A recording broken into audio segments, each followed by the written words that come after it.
Раз вчера собралась эта комиссия, контрольная комиссия, и нам предлагают полную капитуляцию. Подчеркиваю, полную капитуляцию.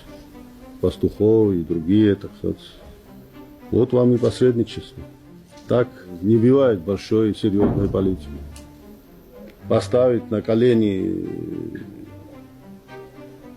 маленькую страну, роды для России это не проблема, но все же это не удастся. Народ на капитуляцию не пойдет.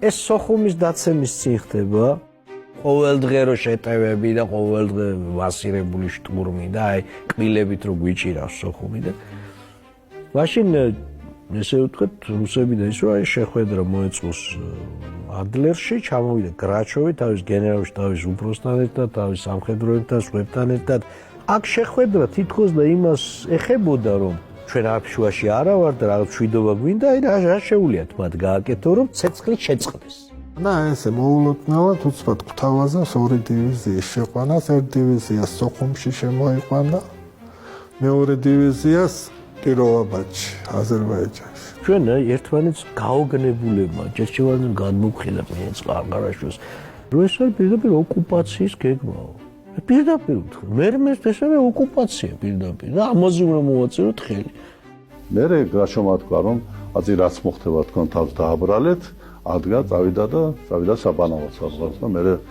დაკავშირებას მაინტერესებდა ამასთან რა თქმა არ გამოვიდა ამ ოპერაციას თვითონ რუსების გენერალურ შტაბში კოდური სახელი ქონდა კავკასიური ომი კავკასკაია ვაინა წარმოგიდგენია თუ რა გარანტია ქონდა ორი დივიზია სოხუმში შემოვიდოდა და ორი დღის მერე ზუგდიდში არ ამოყოფდნენ თავს მერე ქუთაისში და ასე შემდეგ ფაქტიურად ეს იყო საფრთხე მთელი დასავლეთ საქართველოს ოკუპაციისა კალესნიკოვი გენერალური შტაბის უფროსი რუსეთის გამოვიდა ტელევიზიით დუმაში ორ-სამ დღეშია სოხუმი დაეცემაო